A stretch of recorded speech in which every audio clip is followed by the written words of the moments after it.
Um, well, there was a lot to like. I think, we had our skating legs. I like that our power play was much more effective than it has been the last couple of days. It was the first power play we didn't score, but we really built momentum off of it. The next one we did. So that extends the lead. And a team like New York, if you can get ahead of them, I think sometimes it's a different game the way they play. They're forced to open it up a little bit more, and then you saw some rush chances for us as the game went on. So that was a timely goal. We didn't get that the other night from Tampa. We survived it, but then I think there's different lines that contributed. I think all four lines was trying to play the right way, get some offense going to their strengths. Coil line is more play behind the D, recover pucks. That's how they score. Off the rush for Hall, they score a nice goal, and they get another cycle goal. That was textbook. Win a puck battle, get it to the slot, rebound for Pasta to now make it 3-0. I think that was the third goal. So, the way we scored was how you have to play the Islanders, I thought. And in between them, we're managing pucks and didn't give up a lot, until they got on the power play. So I guess those are, kind of the things I liked about it, finishing our plays and generating enough to extend leads. Not stop playing when you get a lead and let them, even though they got a goal late, those things happen. We responded between periods and didn't let that become an issue, give them life.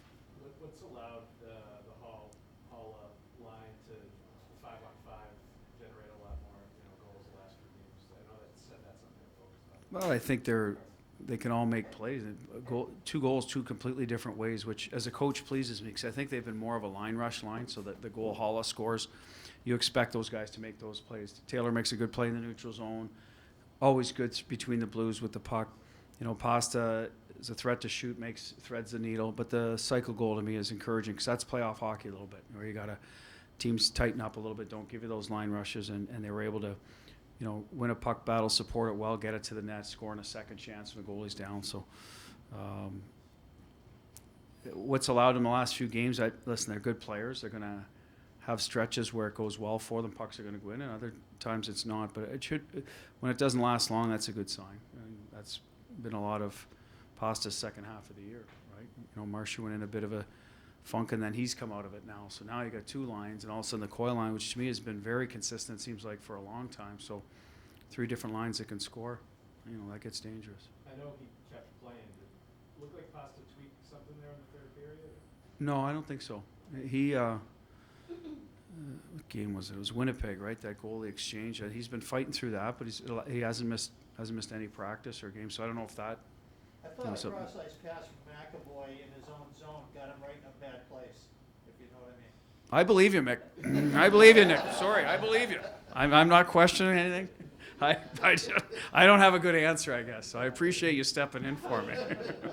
Pinch hitting. Defense coach, you had a chance to break down the film from the Tampa game, and just based on what you saw today, what are you getting from your 3 pairings, and what do you like about the balance? It looks like those guys are in the right places where they need to be playing. Yeah, we're up a little more. Our gaps are a little better. I thought today we could have been even better, like killing plays at the blue line. But it shows. Usually when your shots against are down, it means you're suppressing somewhere, right? It's not all, and it wasn't all block shot stakes. We had very few. I thought that was one part of their offense that was good, was them getting shots through. Dobson's really good at it. Z gets one through for a goal, and they could shoot the puck hard.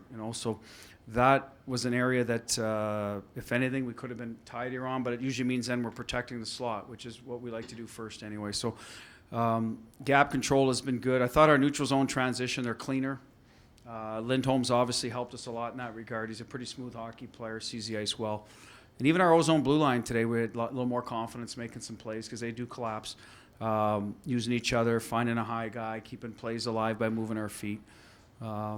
And I thought we did that in both games. We're generating a lot of shot attempts. And Montreal, I'll go back to Montreal, even though it wasn't the prettiest hockey game. I thought we were, our execution, we looked a little tired, but we still generated a lot. And that's usually a result of getting pucks back in a hurry, not having to go back and break them out all night, getting some back in the neutral zone with some takeaways and good gaps. So that's what I've liked about our D.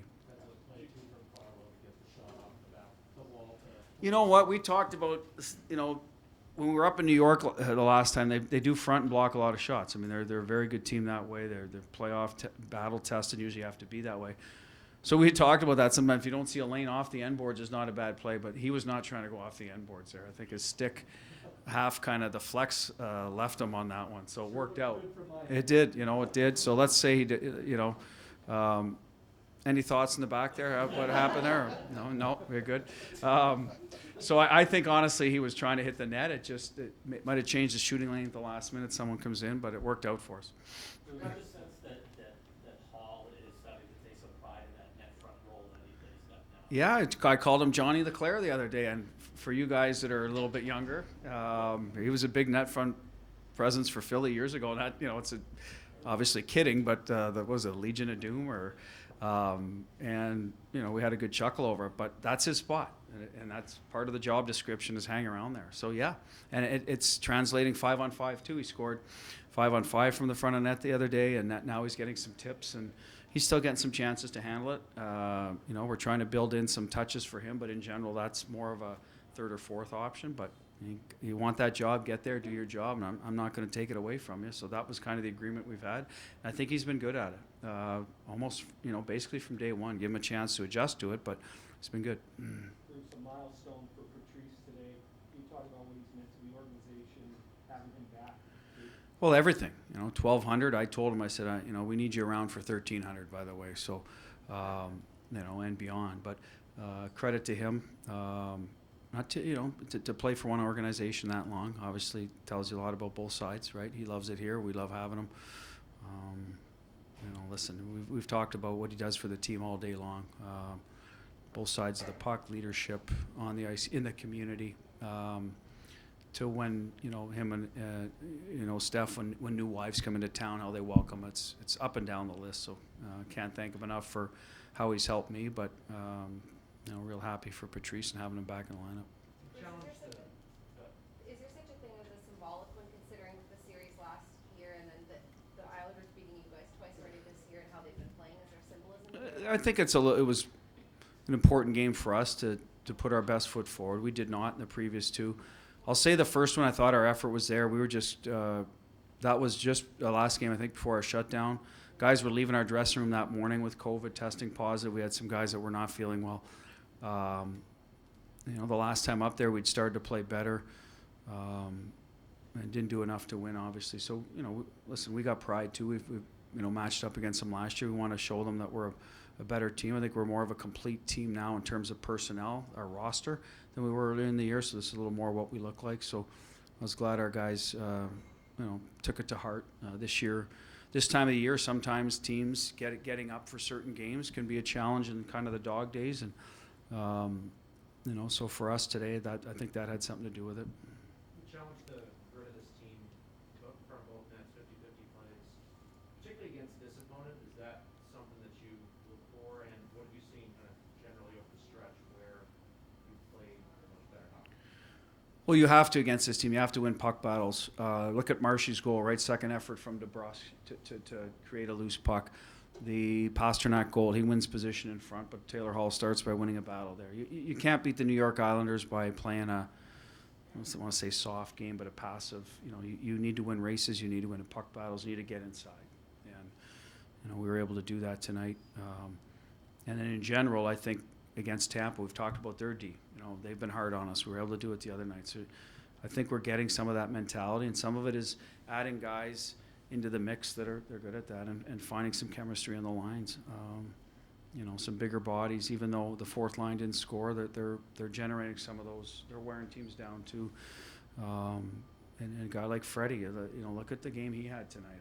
He doesn't hit this. I don't know if he had any points, but so many plays in the slot in the right spot and moving his feet, beating guys to the front of the net. Like, that's a lot of growth for him. If he can keep that going and add that to Smitty and Coyle. Now you're talking about those bigger D cores. We're tipping the scales a little more in our favor if we're able to do that.